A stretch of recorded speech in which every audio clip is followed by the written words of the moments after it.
Lynne Katz, and tonight I'm going to read you a bedtime story. This is by none other than Mark Twain. However, it is not fiction. It is a series of essays that he wrote about his own telepathic experiences in the late 1800s. And many of you have had your own experiences, such as when you thought of a friend you hadn't seen in a long time and suddenly they show up, or you have a brilliant idea for a new project or invention or screenplay, and then you come to find out that your friend has been trying to get in touch with you about their idea, which is identical. So these are examples that are common in most of our lives, but a lot of people don't even realize these are experiences having to do with mind-to-mind communication. And this is something that Mark Twain became aware of. At first, he couldn't tell that's what was happening, but after a while, it happened so frequently that he learned to recognize it and then to be able to respond to it and act ahead of time or in advance of when someone would show up and confirm to him that he was in fact having this experience that he called telegraphy, even though now it's called telepathy. So I wanted to read this book, and I thought that if I read it out loud, then other people could get the benefit of me reading and it would help me to stay focused. So I read it to benefit both of us. So I thank you very much for this opportunity to read, and just keep in mind I am not a professional reader or actress. I am unless you were talking about clairvoyant reading auras, reading minds, that's something I am more used to doing. So there will be some errors in my pronunciation and there will be some stumblings, and I just ask that you forgive that. And instead, I just also invite you to imagine along as I'm reading what it would have been like in those days to have these experiences. Also, just wanted to mention that he discusses many times he mentions the Psychical Society in England. This, what he's referring to, is the Society for Psychical Research, which is still an active organization today. I'm a member, and they have a journal that still publishes really great articles. So they have been in existence now for well over 100 years, and other famous members are William James, who's known as the father of psychology, Frederick Myers, and many more. So with that, I hope you will enjoy the reading of these essays entitled Mental Telegraphy by Mark Twain. And I'm Debra Lynne Katz with the International School of Clairvoyance.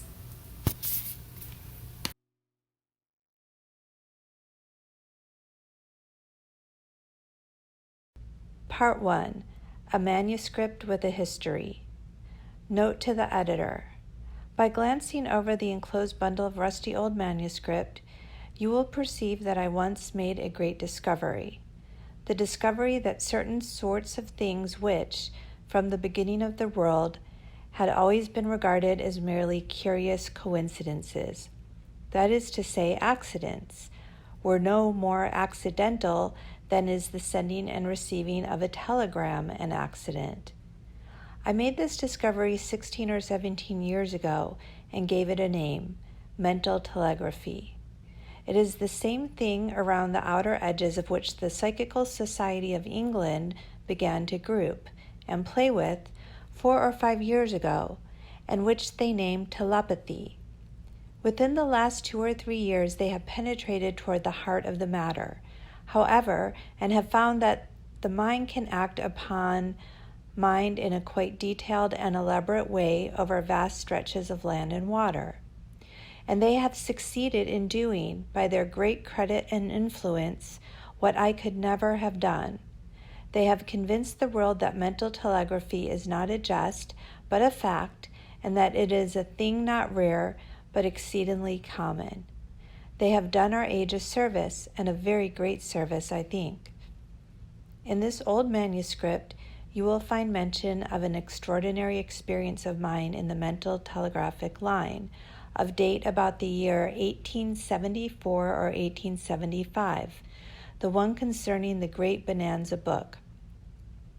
It was this experience that called my attention to the matter under consideration.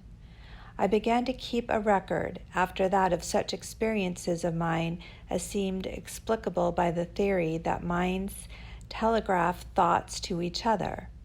In 1878, I went to Germany and began to write the book called A Tramp Abroad. The bulk of this old batch of manuscript was written at that time and for that book. But I removed it when I came to revise the volume for the press, for I feared that the public would treat the thing as a joke and throw it aside, whereas I was in earnest. At home 8 or 10 years ago, I tried to creep in under shelter of an authority grave enough to protect the article from ridicule, the North American Review. But Mr. Metcalf was too wary for me. He said that to treat these mere coincidences seriously was a thing which the review couldn't dare to do, that I must put either my name or my nom de plume in the article, and thus save the review from harm. But I couldn't consent to that. It would be the surest possible way to defeat my desire that the public should receive the thing seriously and be willing to stop and give it some fair degree of attention. So I pigeonholed the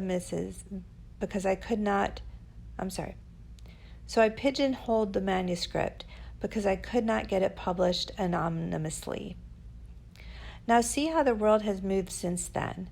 These small experiences of mine, which were too formidable at that time for admission to a grave magazine. If the magazine must allow them to appear as something above and beyond accidents and coincidence, are trifling and commonplace now, since the flood of light recently cast upon mental telegraphy by the intelligent labors of the Psychical Society. But I think they are worth publishing just to show what harmless and ordinary matters were considered dangerous and incredible 8 or 10 years ago. As I have said, the bulk of this old manuscript was written in 1878. A latter part was written from time to time 2, 3, and 4 years afterward. The postscript I add today. May 1878.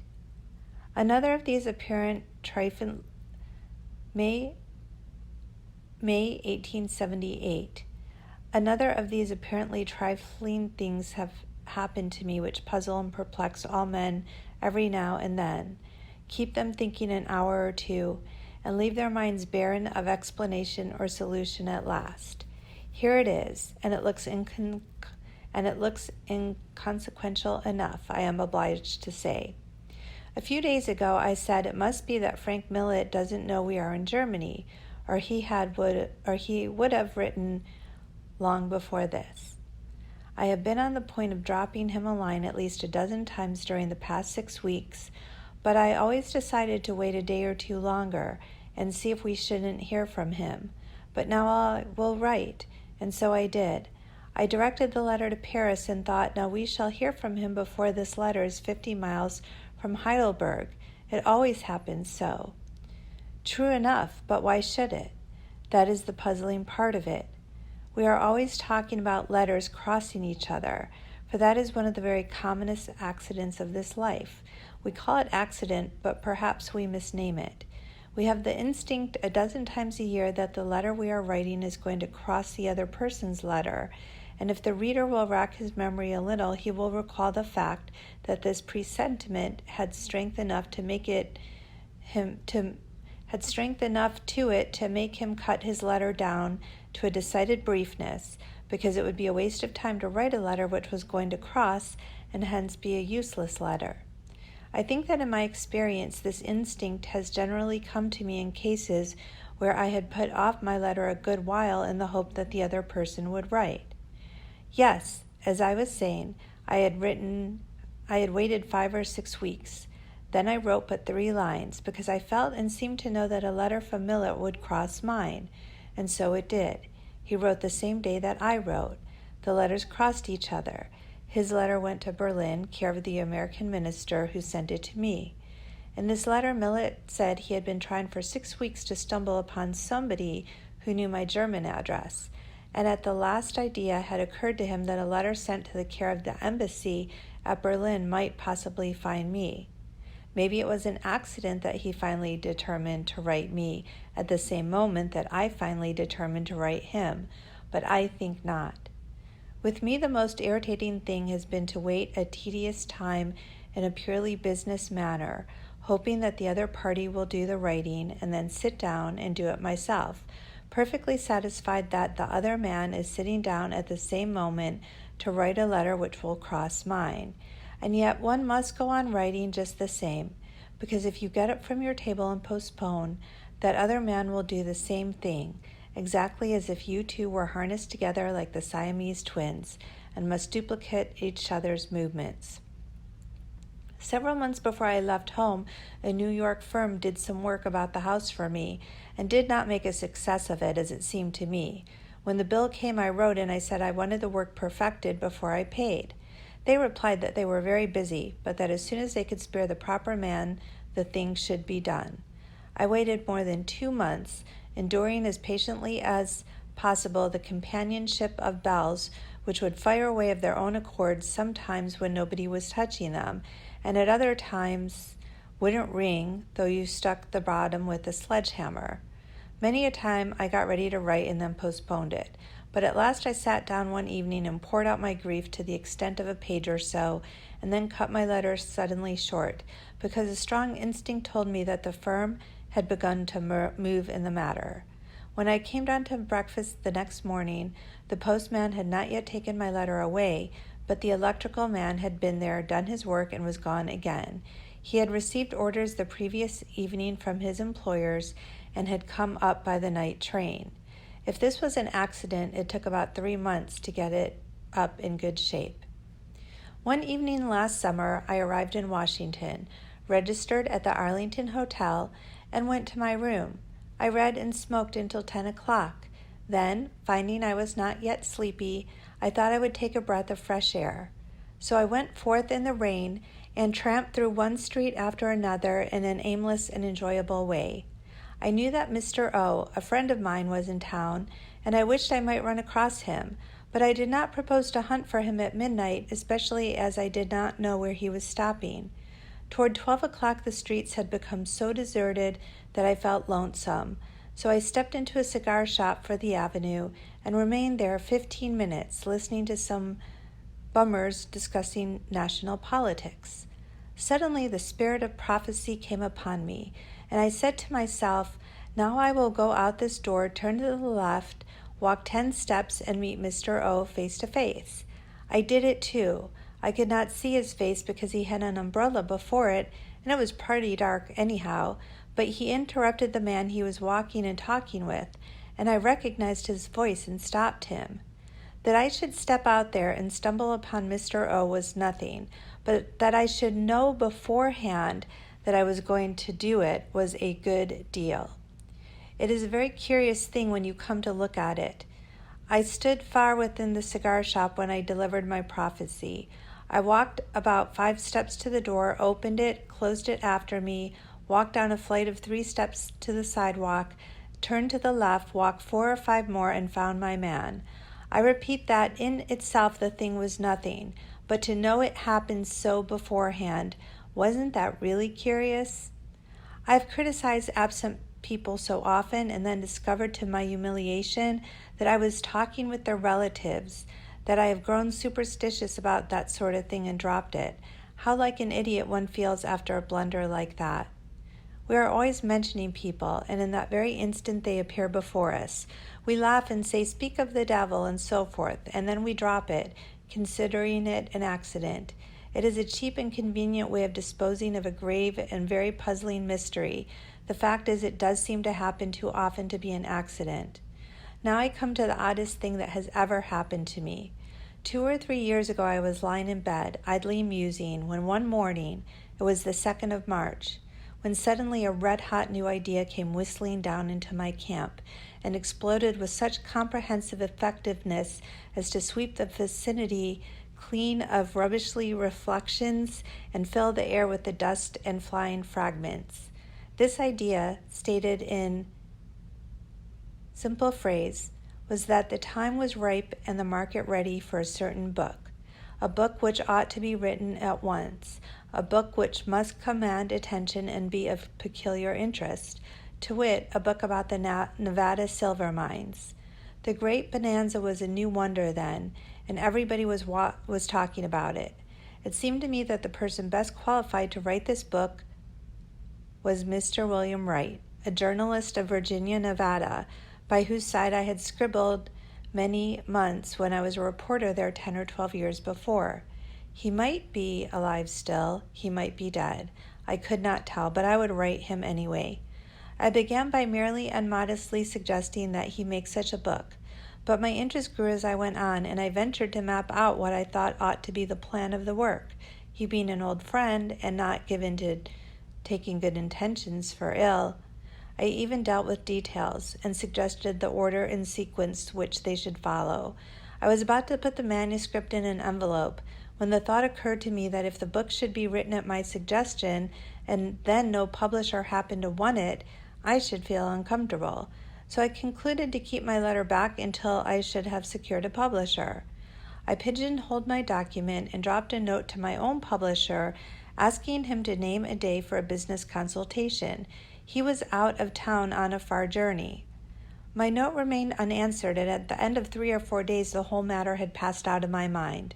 On the 9th of March the postman brought 3 or 4 letters, and among them a thick one whose superscription was a hand which seemed dimly familiar to me.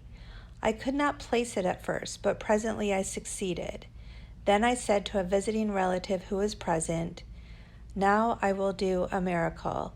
I will tell you everything this letter contains, date, signature, and all, without breaking the seal. It is from a Mr. Wright of Virginia, Nevada, and is dated the 2nd of March, 7 days ago. Mr. Wright proposes to make a book about the silver mines in the Great Bonanza, and asks what I, as a friend, think of the idea. He says his subjects are to be so-and-so, their order and sequence so-and-so, and he will close with a history of the chief features of the book, The Great Bonanza." I opened the letter and showed that I had stated the date and contents correctly. Mr. Wright's letter simply contained what my own letter, written on the same date, contained, and mine still lay in its pigeonhole, where it had been lying during the 7 days since it was written. There was no clairvoyance about this. If I rightly comprehend what clairvoyance is. I think the clairvoyant professes to actually see concealed writing and read it off word for word. This was not my case.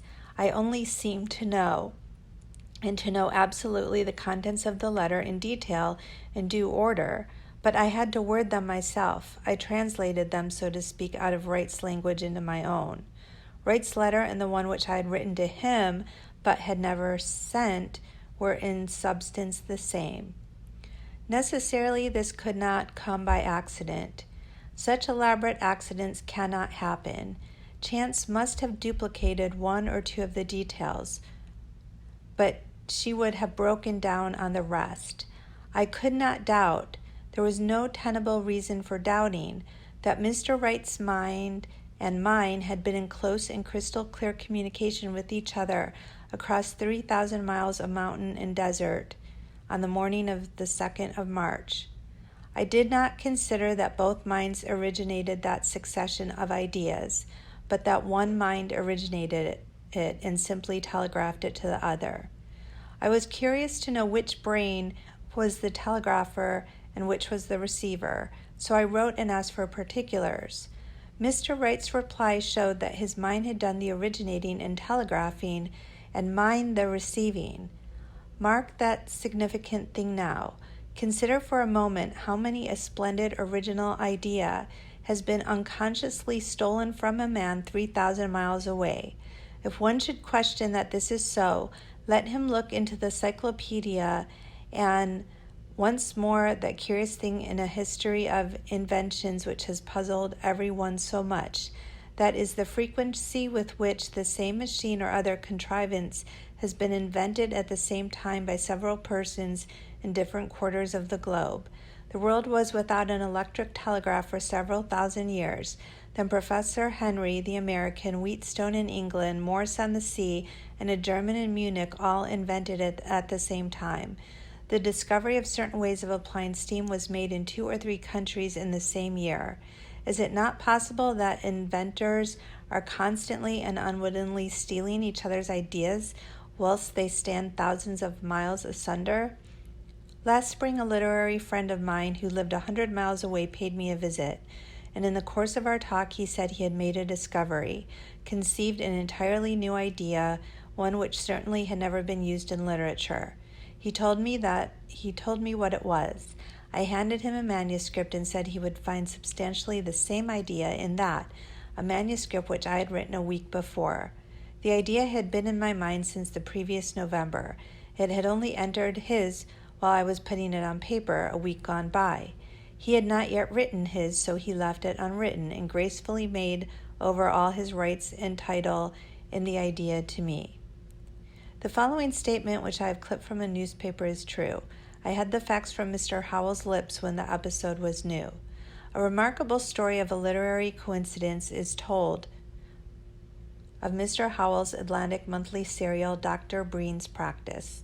A lady of Rochester, New York, contributed to the magazine after Dr. Breen's Practice was in type. A short story was so much resembled Mr. Howell's that he felt it necessary to call upon her and explain the situation of affairs in order that no charge of plagiarism might be preferred against him.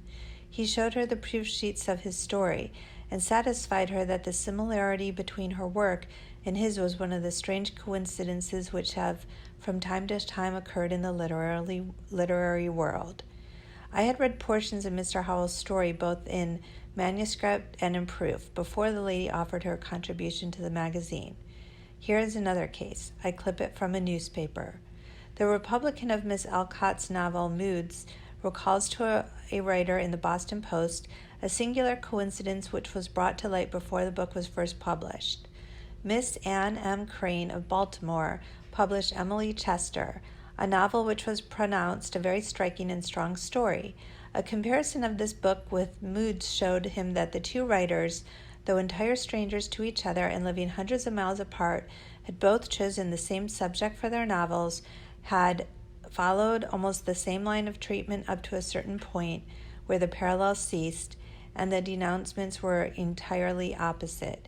And even more curious, the leading characters in both books had identically the same names, so that the name in Miss Alcott's novel had to be changed. Then the book was published by Lorraine. 4 or 5 times within my recollection, there have been a lively newspaper war in this country over poems whose authorship was claimed by 2 or 3 different people at the same time.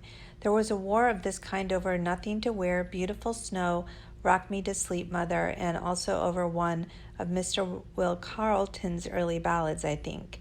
These were all blameless cases of unintentional and unwitting mental telegraphy, I judge.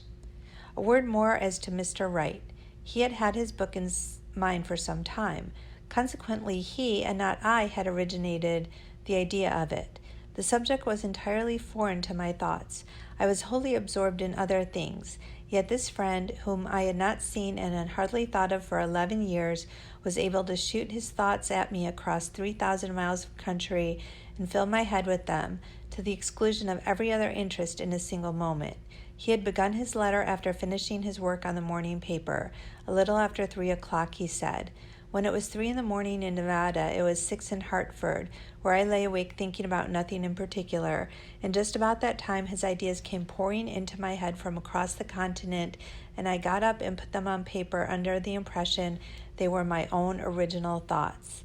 I've never seen any mesmeric or clairvoyant performances or spiritual manifestations which were in the least degree convincing, a fact which is not of consequences, since my opportunities have been meager. But I am forced to believe that one human mind, still inhabiting the flesh, can communicate with another over any sort of a distance and without any artificial preparation of sympathetic conditions to act as a transmitting agent. I suppose that when the sympathetic condition happened to exist, the two minds communicate with each other, and that otherwise they don't. And I suppose that if the sympathetic conditions could be kept up right along, the two minds would continue to correspond without limit as to time. Now there is that curious thing which happens to everybody. Suddenly a succession of thoughts or sensations flock in upon you, which startles you with the weird idea that you have ages ago experienced just this succession of thoughts or sensations in a previous existence. The previous existence is possible, no doubt, but I am persuaded that the solution of this hoary mystery lies not there, but in the fact that some far-off stranger has been telegraphing his thoughts and sensations into your consciousness, and that he stopped because some counter-current or other obstruction intruded and broke the line of communication. Perhaps they seem repetitions to you because they are repetitions, got it secondhand from the other man. Possibly Mr. Brown, the mind reader, reads other people's minds, possibly he does not. But I know of a surety that I have read another man's mind, and therefore I do not see why Mr. Brown shouldn't do the like also. Part 2. I wrote the foregoing about 3 years ago in Heidelberg, and laid the manuscript aside, purposing to add to it instances of my telegraphing from time to time as they should fall under my experience. Meantime, the crossing of letters has been so frequent as to become monotonous. However, I have managed to get something useful out of this hint, for now when I get tired of waiting upon a man whom I very much wish to hear from, I sit down and compel him to write, whether he wants to or not, that is to say. I sit down and write him, and then tear my letter up, satisfied that my act has forced him to write me at the same moment. I do not need to mail my letter. The writing, it is the only essential thing. Of course, I have grown superstitious about this letter-crossing business. That was natural. We stayed a while in Venice after leaving Heidelberg. One day I was going down the Grand Canal in a gondola when I heard a shout behind me, and looking around to see what the matter was, a gondola was rapidly following, and the gondolier was making signs to me to stop. I did so, and the pursuing boat raged up alongside. There was an American lady in it, a resident of Venice. She was in a good deal of distress. She said, "There's a New York gentleman and his wife at the Hotel Britannia who arrived a week ago, expecting to find news of their son, whom they had heard nothing about during 8 months. There was no news. The lady is down sick with despair. The gentleman can't eat or sleep.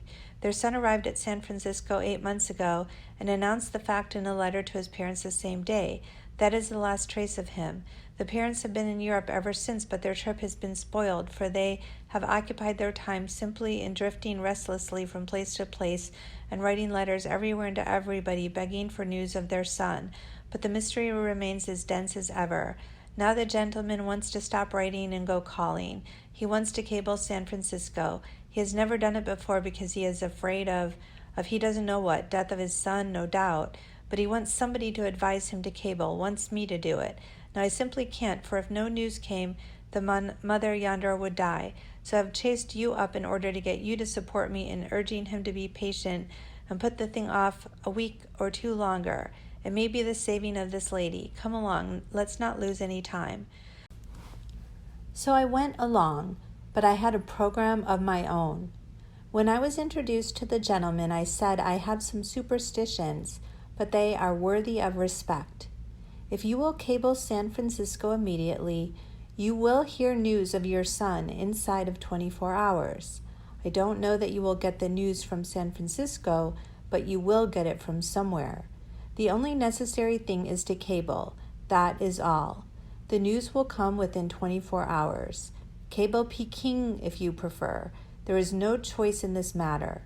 This delay is all occasioned by your not cabling long ago when you were first moved to do it. It seems absurd that this gentleman should have been cheered up by this nonsense, but he was. He brightened up at once and sent his cablegram, and next day at noon, when a long letter arrived from his lost son, the man was as grateful to me as if I had really had something to do with the hurrying up of that letter. The son had shipped from San Francisco in a sailing vessel, and his letter was written from the first port he touched at, months afterward. This incident argues nothing and is valueless. I insert it only to show how strong is the superstition which letter crossing has bred in me. I was so sure that a cablegram sent to any place, no matter where, would defeat itself by crossing the incoming news, that my confidence was able to raise up a hopeless man and make him cheery and hopeful. But here are 2 or 3 incidents which come strictly under the head of mind telegraphing. One Monday morning about a year ago, the mail came in, and I picked up one of the letters and said to a friend, "Without opening this letter, I will tell you what it says. It is from Mrs. Dash." And she said she was in New York last Saturday and was proposing to run up here in the afternoon train and surprise us, but at the last moment changed her mind and returned westward to her home. I was right. My details were exactly correct. Yet we had had no suspicion that Mrs. Dash was coming to New York, or that she even had a remote intention of visiting us. I smoke a good deal, that is to say, all the time. So during 7 years I have tried to keep a box of matches handy, perhaps a picture on the mantelpiece. But I've had to take it out in trying because George, who makes the fire and lights the gas, always uses my matches and never replaces them. Commands and persuasions have gone for nothing with him all these 7 years. One day last summer, when our family had been away from home for several months, I said to a member of the household, "Now, with all this long holiday and nothing in the way to interrupt—" "I can finish the sentence for you," said the member of the household. "Do it then," said I. "George ought to be able by practicing to learn to let those matches alone." It was correctly done. That was what I was going to say. Yet until that moment George and the matches had not been in my mind for 3 months, and it is plain that the part of the sentence which I uttered offers not the least cue or suggestion of what I was proposing to follow with. My mother is descended from the younger of 2 English brothers named Lambton, who settled in this country a few generations ago. The tradition goes that the elder of the 2 eventually fell heir to a certain estate in England, now an earldom, and died right away. This has always been the way with our family. They always die when they could not make anything by not doing it. The 2 Lambtons left plenty of Lambtons behind them, and when at last, about 50 years ago, the English baronetcy was exalted to an earldom, the great tribe of American Lambtons began to bestir themselves, that is, those descended from the elder branch. Ever since that day, one or another of these has been fretting his life uselessly away with schemes to get at his rights, the present right for Earl. I mean the American one, used to write to me occasionally and try to interest me in his projected raids upon the title and estates by offering me a share in the latter portion of the spoil. But I have always managed to resist his temptations.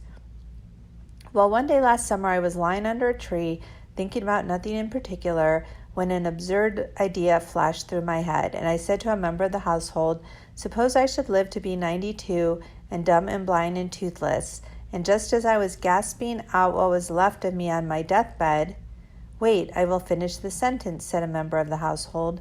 "Go on," said I. "Somebody should rush in with a document and say, 'All the other heirs are dead, and you are the Earl of Durham.'" This is truly what I was going to say, yet until that moment the subject had not entered my mind or been referred to in my hearing for months before. A few years ago this thing would have astounded me, but the like could not much surprise me now, though it happened every week, for I think I know now that my mind can communicate accurately with mind without the aid of the slow and clumsy vehicle of speech. This age does not seem to have exhausted invention nearly. Still, it has one important contract on its hands yet, the invention of the phrenophone, that is to say, a method whereby the communicating of mind with mind may be brought under command and reduced to certainty and system. The telegraph and the telephone are going to become too slow and wordy for our needs. We must have the thought itself shot into our minds from a distance. Then if we need to put it into words, we can do this tedious work at our leisure.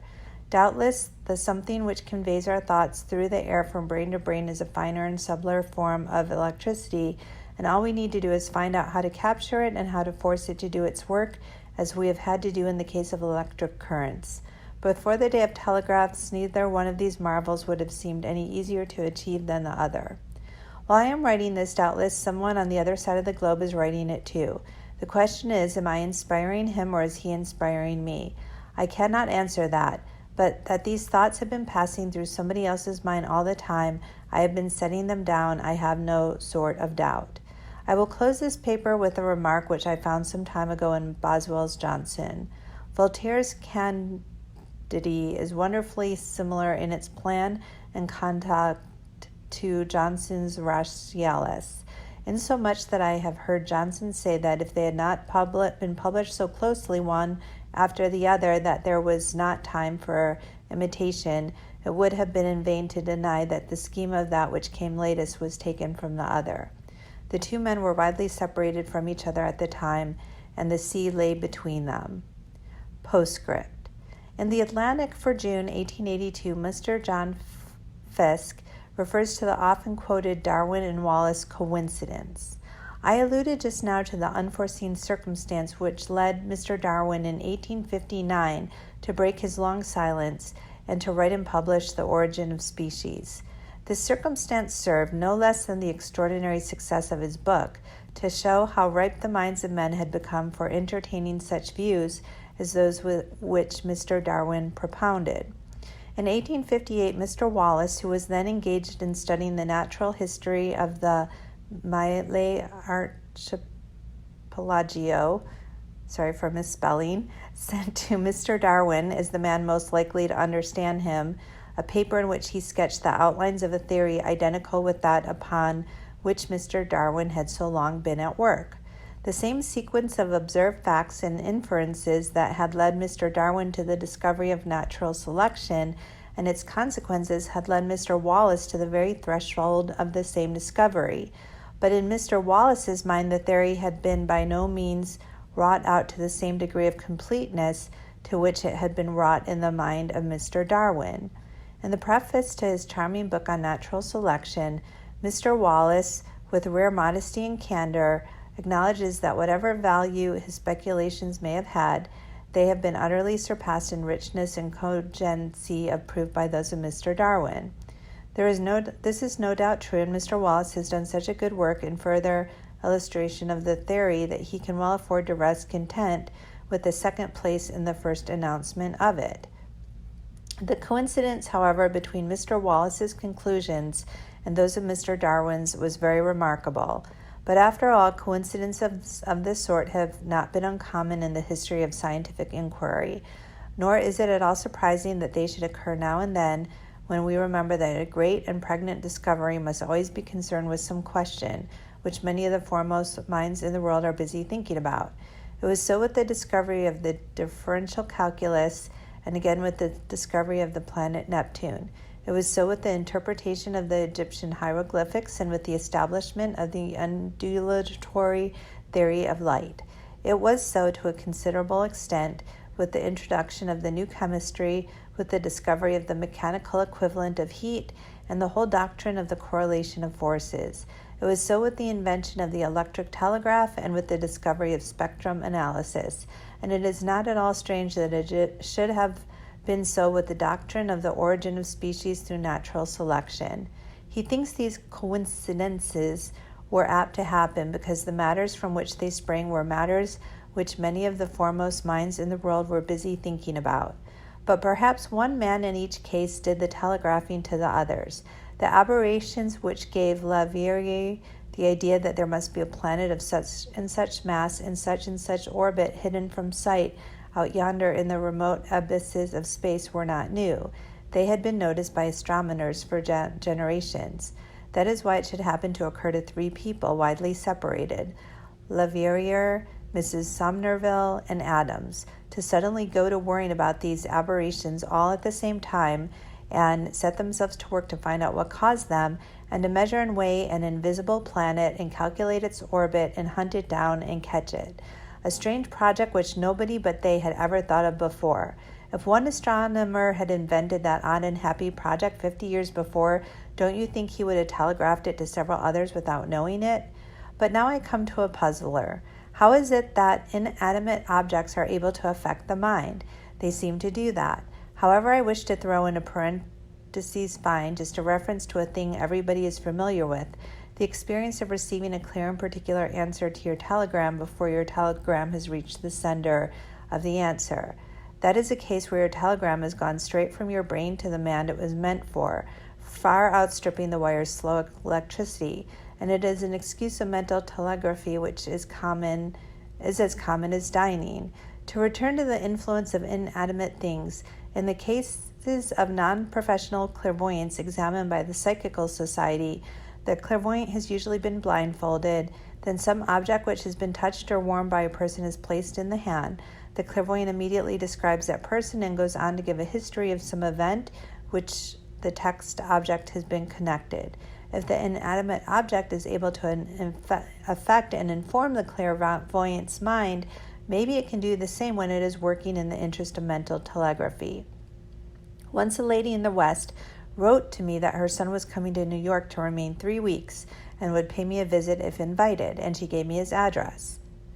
I mislaid the letter and forgot all about the matter till the 3 weeks were about up. Then a sudden and fiery eruption of remorse burst up in my brain that illuminated all the region around it, and I sat down at once and wrote to the lady and asked for that lost address. But upon reflection, I judged that the stirring of my recollection had not been an accident, so I added a postscript to say, never mind, I should get a letter from her son before night. And I did get it, for the letter was already in the town, although not delivered yet. It had influenced me somehow. I have had so many experiences of this sort, a dozen of them at least, that I am nearly persuaded that inanimate objects do not confine their activities to helping the clairvoyant, but do every now and then give the mental telegraphist a lift. The case of mental telegraphy, which I am coming to now, comes under I don't know exactly what head. I clipped it from one of our local papers 6 or 8 years ago. I know the details to be right and true, for the story was told to me in the same form by one of the 2 persons concerned, a clergyman of Hartford at the time that the curious thing happened. A remarkable coincidence. Strange coincidences make the most interesting of stories, and a remarkable coincidence. Strange coincidences make the most interesting of stories and most curious of studies. Nobody can quite say how they come about, but everybody appreciates the fact when they do come, and it is seldom that any more complete and curious coincidence is recorded of minor importance than the following, which is absolutely true and occurred in this city. At the time of the building of one of the finest residences of Hartford, which is still a very new house, a local firm supplied the wallpaper for certain rooms, contracting both to furnish and to put on the paper. It happened that they did not calculate the size of one room exactly right, and the paper of the design selected for it fell short just half a roll. They asked for delay enough to send on to the manufacturers what was needed, and were told that there was no especial hurry. It happened that the manufacturers had none on hand and had destroyed the blocks from which it was printed. They wrote that they had a full list of dealers to whom they had sold the paper, and that they would write to each of us and get them some of them on a roll. It might involve a delay of a couple of weeks, but they would surely get it.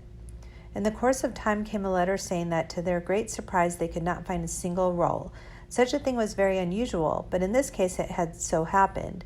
Accordingly, the local firm asked for further time, saying they would write to their own customers who had bought of that pattern and would get the piece for them. But to their surprise, this effort also failed.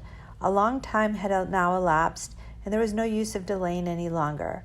They had contracted to paper the room, and their only course was to take off that which was insufficient and put on some other of which there was enough to go around.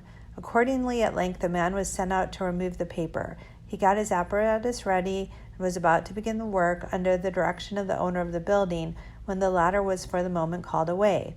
The house was large and very interesting, and so many people had rambled about it that finally admission had been refused by a sign at the door. On occasion, however, when a gentleman had knocked and asked for leave to look about, the owner being on the premises had been sent for a reply to the request in person. This was the call that the moment delayed the final preparations.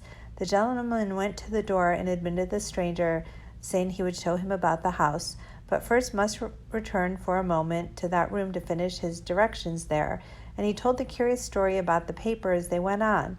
They entered the room together, and he told the curious story about the paper as they went on. They entered the room together, and the first thing the stranger, who lived 50 miles away, said on looking about was, Why, I have that very paper on a room in my house, and I have an extra roll of it laid away, which is at your service. In a few days the wall was prepared according to the original contract. Had not the owner been at the house, the stranger would not have been admitted. Had he not called a day later, it would have been too late. Had not the facts been almost accidentally told to him, he would probably have said nothing of the paper, and so on. The exact fitting of all the circumstances is something very remarkable, and makes one of those stories that seem hardly accidental in their nature.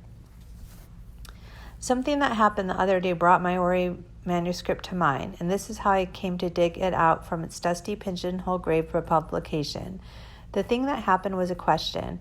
A lady asked, "Have you ever had a vision when awake?"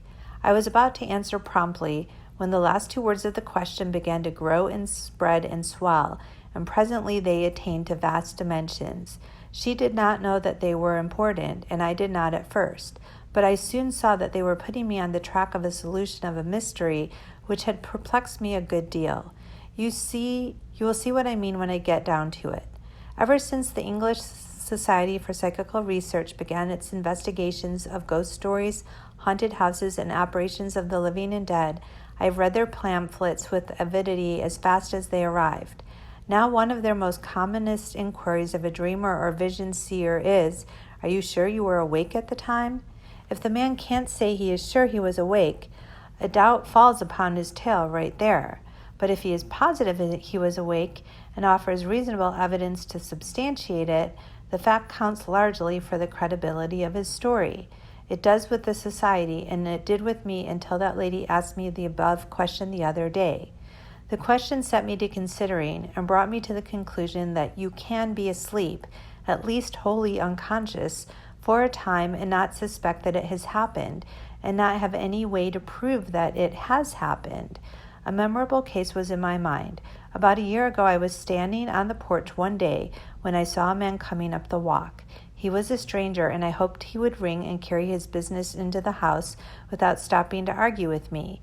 He would have to pass the front door to get to me, and I hoped he wouldn't take the trouble to help. I tried to look like a stranger myself. It often works.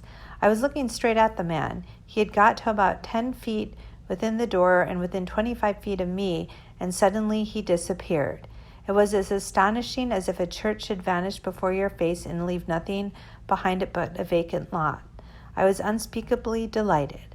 I had seen an apparition at last with my own eyes in broad daylight. I made up my mind to write an account of it to the society. I ran to where the specter had been, to make sure he was playing fair. Then I ran to the other end of the porch, scanning the open grounds as I went. No, everything was perfect. He couldn't have escaped without me seeing him. He was an apparition without the slightest doubt, and I would write him up before he was cold. I ran, hot with excitement, and let myself in with a latch key. When I stepped into the hall, my lungs collapsed and my heart stood still, for there sat that same apparition in a chair all alone, and as quiet and reposeful as if he had come to stay for a year. The shock kept me dumb for a moment or two, and then I said, "Did you come in at that door?" "Yes." "Did you open it, or did you ring?" "I rang, and the colored man opened it." I said to myself, "This is astonishing. It takes George all of 2 minutes to answer the doorbell when he is in a hurry, and I have never seen him in a hurry. How did this man stand 2 minutes at the door, within 5 steps of me, and I did not see him?" I should have gone to my grave puzzling over that riddle, but for that lady's chance question last week. Have you ever seen a vision when awake? It stands now explained. During at least 60 seconds that day I was asleep, or at least totally unconscious, without suspecting it. In that interval the man came to my immediate vicinity, rang, stood there and waited, then entered and closed the door, and I did not see him and did not hear the door slam. If he had slipped around the house in that interval and gone into the cellar, he had time enough. I should have written him up for that society and magnified him and gloated over him and hurrahed about him, and 30 yoke of oxen could not have pulled the belief out of me that I was one of the favored ones of the earth and had seen a vision while wide awake. Now, how are you to tell when you are awake? What are you to go by? People bite their fingers to find out. Why, you can do that in a dream. Mental telegraphy again. I have 3 or 4 curious incidents to tell about. They seem to come under the head of what I name mental telegraphy in a paper written several years ago and published long afterward. Several years ago, I made a campaign on the platform with Mr. George W. Cable. In Montreal, we were honored with a reception. It began at 2 p.m. in a long drawing room in the Windsor Hotel.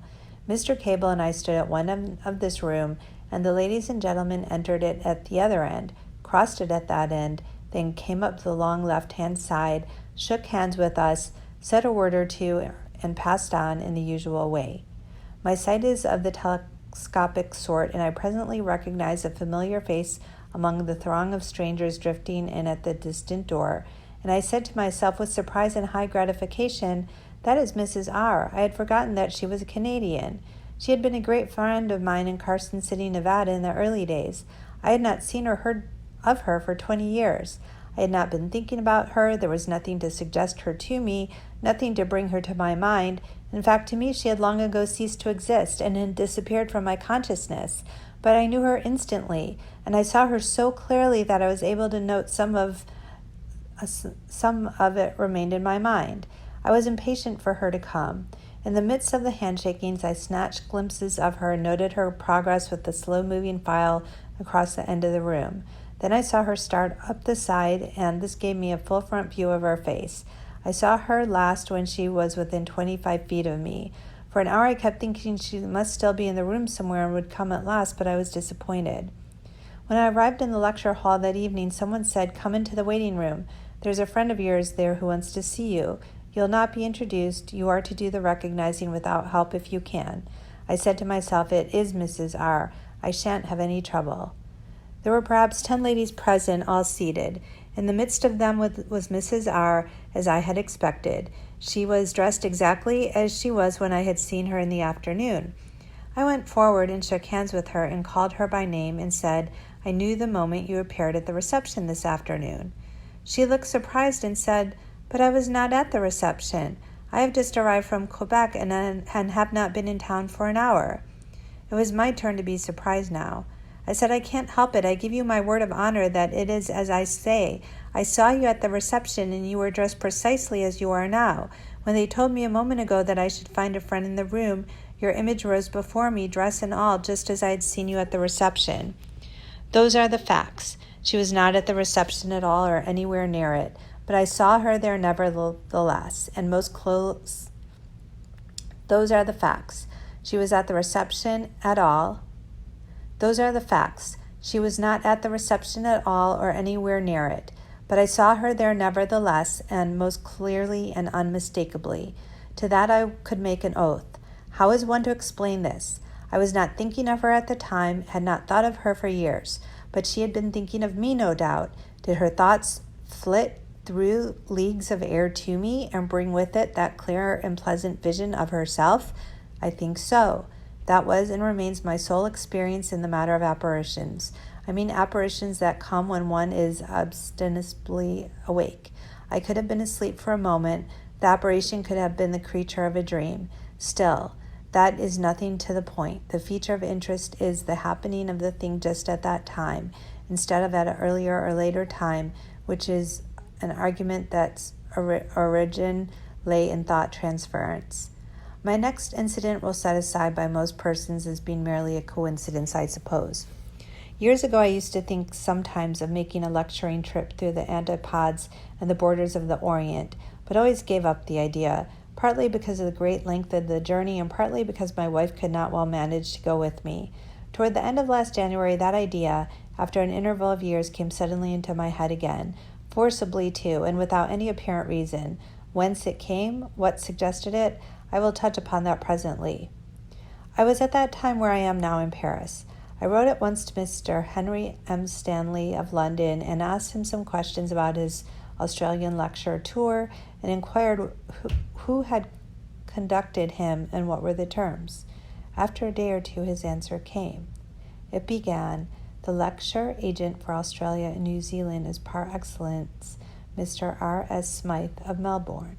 He added his itinerary, terms, sea expenses, and some other matters, and advised me to write Mr. Smythe, which I did February 3rd. I began my letter by saying in substance that, while he did not know me personally, we had a mutual friend in Stanley, and that would answer for an introduction. Then I proposed my trip and asked if he would give me the same terms which he had given Stanley. I mailed my letter to Mr. Smith February 6, and 3 days later I got a letter from the self-same Smith, dated Melbourne, December 17th. I would as soon have expected to get a letter from the late George Washington. The letter began somewhat as mine to him had begun, with the self-introduction. Dear Mr. Clemens, it is so long since Archibald Forbes and I spent that pleasant afternoon in your comfortable house at Hartford that you have probably quite forgotten the occasion. In the course of his letter, this occurs. I am willing to give you, here he named the terms which he had given Stanley, for an antepedon tour to say 3 months. Here was the single essential detail of my letter, answered 3 days after I mailed my inquiry.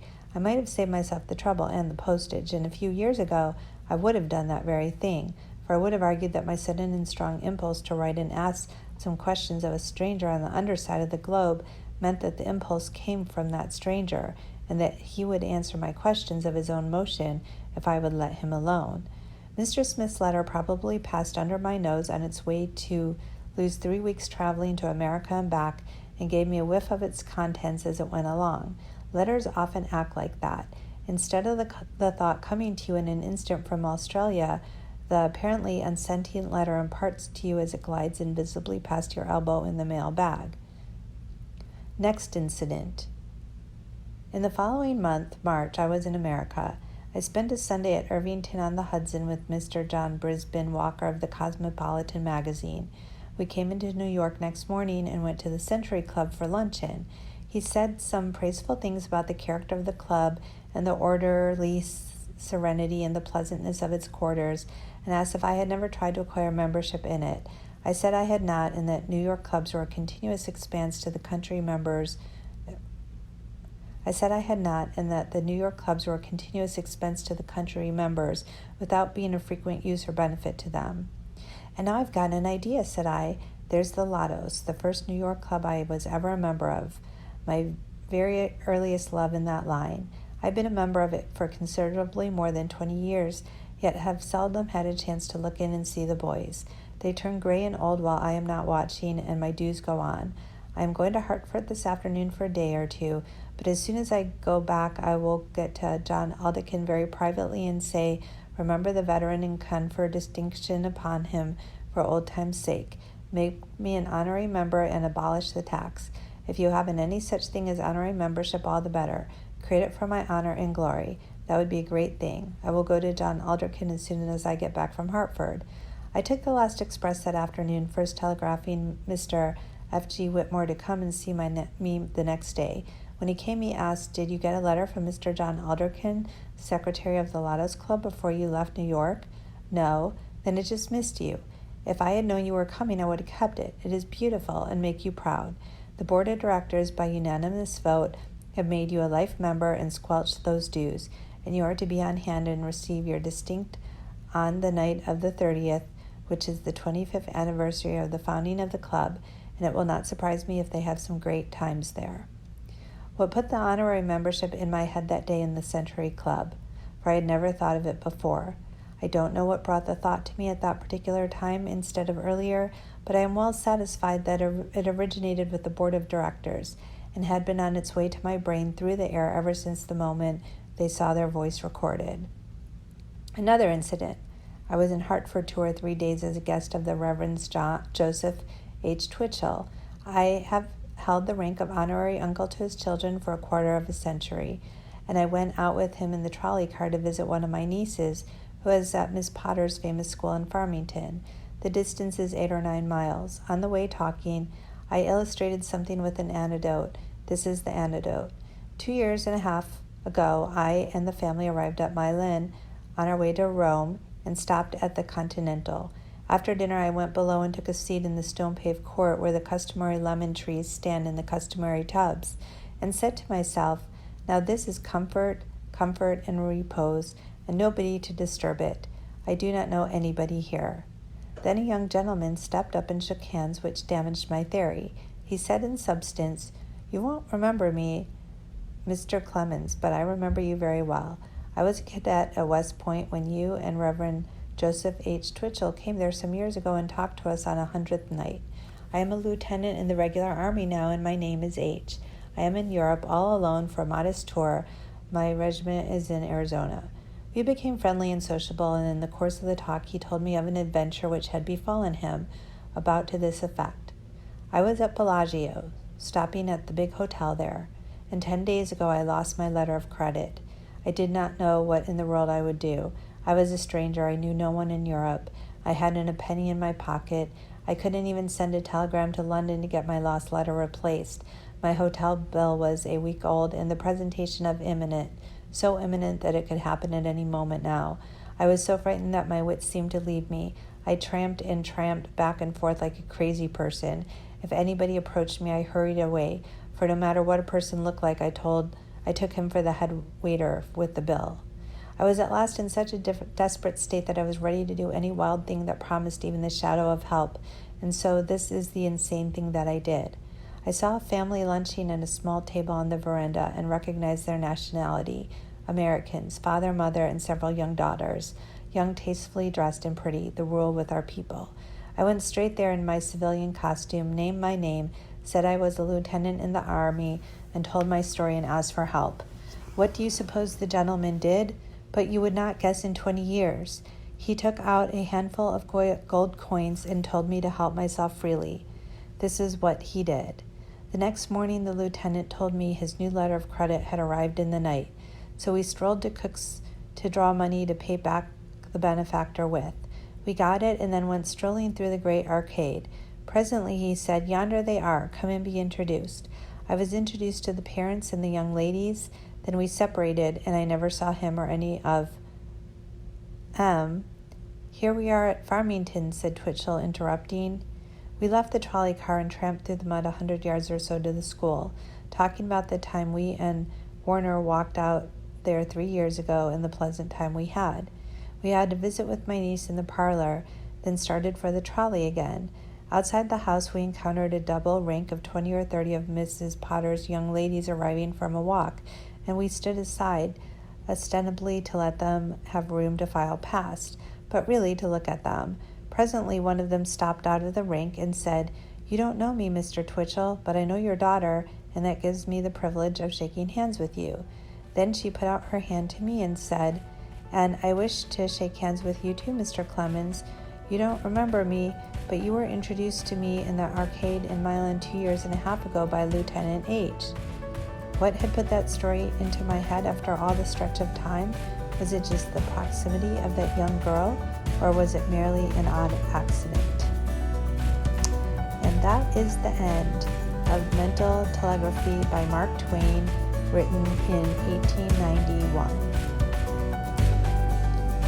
And this is Debra Lynne Katz, and I have read this to you because this is exactly what happens and is the experience of so many people even today, now in the year 2019, where they are having these experiences, thinking of someone, having an idea, and then they come to find out it's not really an original idea. It's something that someone else has been considering way before them, but thought of contacting them about it. Just one example of what we call telepathy, but what Mark Twain called mental telegraphy. Thank you for listening, and have a good evening.